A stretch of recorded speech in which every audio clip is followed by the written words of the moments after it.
Much of my karate journey has involved doing things that scare me. I was scared to start karate at age 41. I was scared to start competing as a white belt.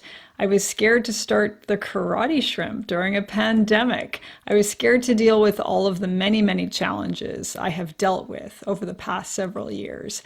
Some of those fears I had to push through whether I wanted to or not. My mom's cancer, a very challenging divorce, dealing with a stalker. Others, I made the decision to do the thing despite the fear, and honestly, because of the fear. Scared to start karate? That meant I had to start. Scared to start competing as a white belt? That meant I had to sign up for my first competition. Scared to start the karate shrimp? To make YouTube videos? To start a blog? To start a podcast? I had to do those things because of the fear, not just despite it, but that fear was assigned to me. This is something important and something I need to do. And I did those things.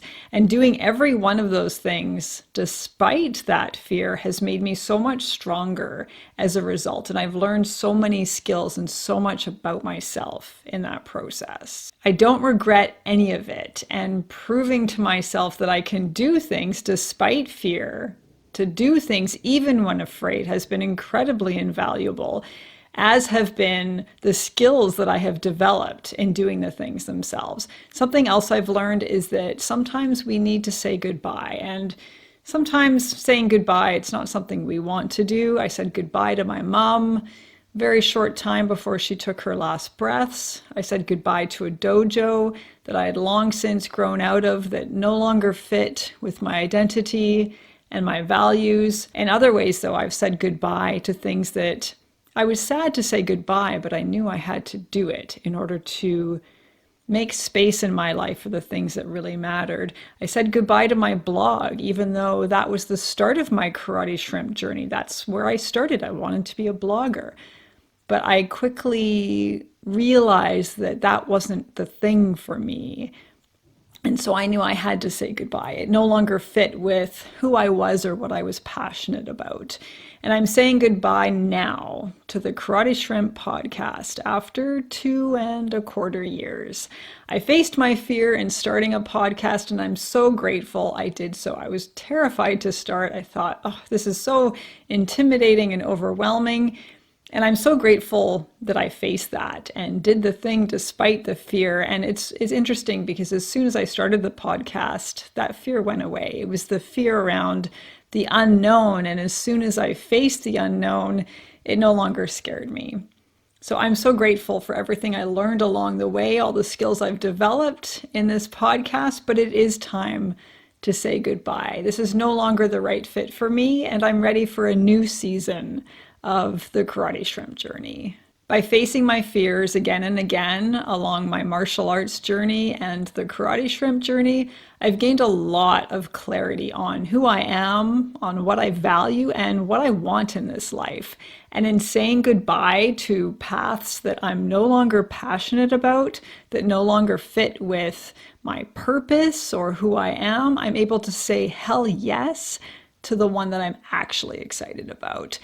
When there's something in your life that you're willing to do whatever it takes to get good at, whatever you need to do to improve at it, you're willing to learn everything you can about that thing, and you're eager and you're excited to do so, that's your passion. And if you're going to get really good, if you're going to prioritize that thing, you really do need to say no to anything that's going to hold you back. You do need to say goodbye to paths that no longer serve you and that pull you away from that really important, really exciting thing. So for me, my passion is video, without a doubt in my mind, no hesitation. And so I'm saying goodbye to other paths, the blog, the podcast, anything that's pulling me away from the thing that I'm really, really excited about. And YouTube is it. That's my passion. So thank you so much for being here with me through this entire podcast journey, all 50 episodes. I'm really grateful for your ear and your attention. From here on in, all of the podcast episodes will be available only on my YouTube channel, The Karate Shrimp. Well, it's actually episodes 2 through 50, because the first one I never put on YouTube. It was just audio as an introduction. But after a short while, I will be taking down my podcast from podcast directory. So YouTube is where you'll find me if you don't already follow me there. Thank you so much for being here. I'm grateful for you. I'm grateful for your attention. I'm grateful for all of the support. And I'm really excited to start this new season in my karate shrimp journey with you by my side. So thank you so much. I'm signing off now. Last episode of my Karate Shrimp podcast. I'm grateful for everything I learned along the way. No regrets. And if podcasting is something that you've considered starting, don't take this as a message that you shouldn't start, because look, I'm quitting now. I'm so grateful for that learning. Everything that I've learned while making this podcast, it's taught me so much about myself. It's taught me a lot that transfers to YouTube, to video production, so many things that I have learned along the way. Absolutely no regrets. And the most valuable thing is knowing that I did the thing even though I was afraid. And you can do that too. Whatever you're afraid of, that's a sign you need to face it. So take that important step, do that difficult thing. You'll never regret doing something you're scared of. Thank you so much for being here, and all the best this holiday season. Take care.